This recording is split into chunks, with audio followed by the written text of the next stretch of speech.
श्री शिवाय नमस्तुभ्यं भक्तो। जय श्री कृष्णा। स्वागत है आप सबका हमारे YouTube चैनल प्रियंका शास्त्र ज्ञान में। भगवान भोलेनाथ की कृपा हम सब पर सदैव बनी रहे। भक्तों, आज के वीडियो में आप सुनेंगे गंगा दशहरा किस दिन मनाया जाएगा, माँ गंगा को कैसे प्रसन्न किया जा सकता है, ज्येष्ठ मास के शुक्ल पक्ष की 10वीं तिथि का क्या महत्व है, इस दिन पितरों को कैसे प्रसन्न किया जा सकता है, वीडियो में आप सब सुनेंगे। वीडियो में आगे बढ़ने से पहले कमेंट बॉक्स में पूर्ण श्रद्धा भक्ति के साथ हर हर महादेव जय श्री कृष्णा अवश्य लिखें। चैनल पर पहली बार विजिट हुए, पहली बार मेरी बात सुन रहे तो चैनल को सब्सक्राइब करके बेल आइकन अवश्य दबाएं। इससे हमारे वीडियो के नोटिफिकेशन आप तक पहुंचते रहे, क्योंकि इस तरह के वीडियो हम आपके लिए बनाते रहते हैं। भक्तों, हिंदू सनातन धर्म में गंगा दशहरा यानी ज्येष्ठ मास के शुक्ल पक्ष की 10वीं तिथि का बहुत ही विशेष महत्व माना गया है। दशहरा पर माता गंगा की पूजा करने से माता गंगा का भक्तों को आशीर्वाद प्राप्त होता है। गंगा नदी का इसी दिन अवतरण हुआ था। हिंदू धर्म में गंगा दशहरा की बहुत ही विशेष मान्यता है। इस दिन गंगा नदी में डुबकी लगाने से जातक के सभी पाप धुल जाते हैं। यदि आप गंगा नदी में डुबकी नहीं लगा पाते तो आप घर पर भी स्नान के जल में, नहाने के पानी में थोड़ा सा गंगा जल मिलाकर स्नान करते हैं तो आपको गंगा स्नान का पुण्य फल प्राप्त होता है। भक्तों, गंगा मैया में स्नान करने से भक्तों के जीवन के कष्ट मिट जाते हैं, पापों का नाश हो जाता है। ज्येष्ठ मास के शुक्ल पक्ष की 10वीं तिथि पर हस्त नक्षत्र में माँ गंगा धरती पर अवतरित हुई थी। भागीरथ माँ गंगा को धरती पर लाए थे, इसलिए माँ गंगा को भागीरथी के नाम से भी जाना जाता है। गंगा दशहरा पर माँ गंगा की पूरे मनोभाव से पूजा आराधना की जाती है। कहा जाता है कि माँ गंगा प्रसन्न होकर भक्तों को सुख समृद्धि का वरदान देती हैं।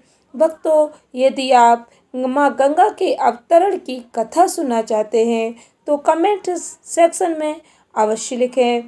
इस बार गंगा दशहरा किस दिन मनाया जाएगा, ध्यान से श्रवण करें। भक्तों, इस वर्ष ज्येष्ठ मास के शुक्ल पक्ष की 10वीं तिथि की शुरुआत 4 जून की रात 11:54 पर होगी। 11:54 पर उदय तिथि को ध्यान में रखते हुए गंगा दशहरा 5 जून गुरुवार के दिन मनाया जाएगा।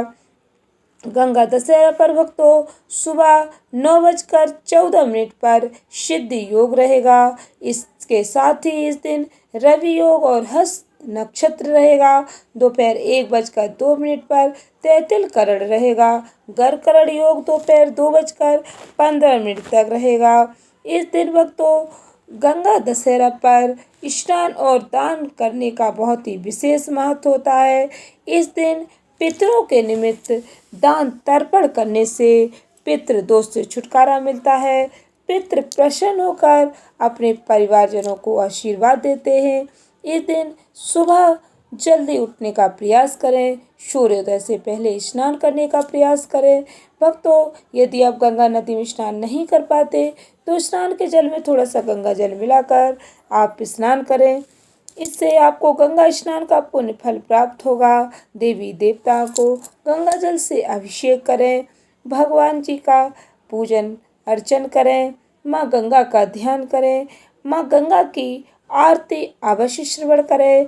यदि आप आरती नहीं आती आपको तो आप मोबाइल में चलाकर भी गंगा माँ की आरती सुन सकते हैं। इस दिन भक्तों गरीब जरूरतमंदों को भोजन, वस्त्र, धन का दान करना बहुत ही शुभ माना जाता है। पूर्ण श्रद्धा भक्ति के साथ श्रवण करें माँ गंगा की यह आरती।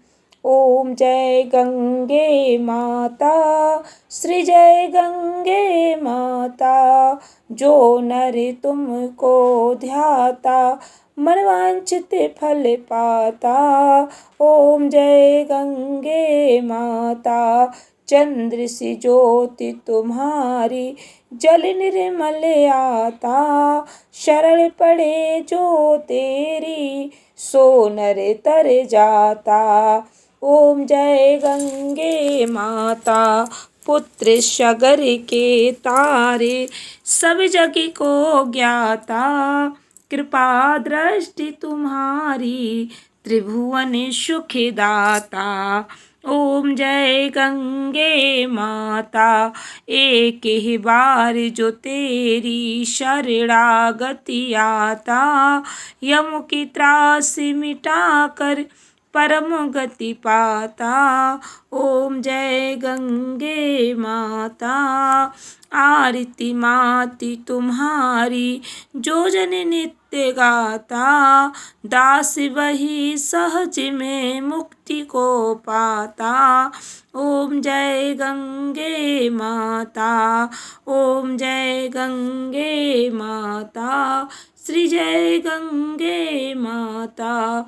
जो नर तुमको ध्याता मन वांछित फल पाता। ओम जय गंगे माता जय श्री गंगे माता। माता गंगा की अवतरण की कथा पूर्ण श्रद्धा भक्ति के साथ श्रवण करें भक्तों। प्रेम से बोले गंगा मैया की जय, भगवान भोलेनाथ की जय। भक्तों शास्त्रों में वर्णन मिलता है राजा सगर के 60,000 पुत्रों का उद्धार माता गंगा ने किया था। पूर्ण श्रद्धा भक्ति के साथ श्रवण करें भक्तों। प्राचीन समय में अयोध्या में महाराजा सगर रहते थे। उनके 60,000 पुत्र थे। एक बार राजा ने अश्वमेध यज्ञ का आयोजन किया। ऐसे में इंद्र ने अश्वमेध यज्ञ का अश्व चुरा लिया और उसे कपिल मुनि के आश्रम में बांध दिया। इस कारण राजा के अश्वमेध यज्ञ में बाधा आ गई। राजा के साथ सभी पुत्रों ने घोड़े को खोजने की शुरुआत की जिससे यज्ञ पूरा हो सके। अंत में वह मुनि के आश्रम में पहुंच गए। इस समय वहां पर महर्षि कपिल ध्यान में अभ्यास कर रहे थे, ध्यान मग्न बैठे हुए थे। वहीं घोड़े को बंधा देख उन्हें विश्वास हो गया राजा सगर के पुत्रों को कि घोड़े की चोरी कपिल ऋषि ने ही की है। राजा सगर के पुत्रों ने कपिल ऋषि को ललकारा और अपमानित भी किया। उस समय कपिल ऋषि क्रोधित हो उठे और राजा सगर के पुत्रों को भस्म कर दिया। ऐसे में यज्ञ खंडित हो गया। इसके बाद भक्तों महाराज सगर ने पुत्रों की आत्मा की शांति के लिए उपाय जाना। उन्होंने इस कार्य के लिए माँ गंगा को धरती पर लाने का प्रयास किया। उस समय ऋषि ने धरती पर मौजूद सारा जल को ग्रहण कर लिया और धरती पूरी तरह से सूख गई। इसके बाद माँ गंगा को धरती पर अवतरित करने के लिए महाराज सगर, अंशुमन और महाराजा दिलीप ने तपस्या की, लेकिन उन्हें सफलता प्राप्त नहीं हुई। माता गंगा का धरती पर अवतरण नहीं हुआ। महाराजा दिलीप के पुत्र भगीरथ थे। उन्होंने तपस्या कर ब्रह्मा जी को प्रसन्न किया। भगीरथ को इस कार्य में सफलता मिली। माँ गंगा धरती पर अवतरित हुई।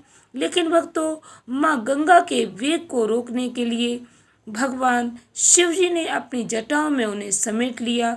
माँ गंगा ने धरती पर आने से पहले कहा कि मैं धरती पर आऊँगी तो मेरे वेग को कौन संभालेगा। माता गंगा को अहंकार आ गया कि मेरा वेग इतना तीव्र है, यदि मैं नीचे जाऊँगी तो पाताल में समा जाऊँगी।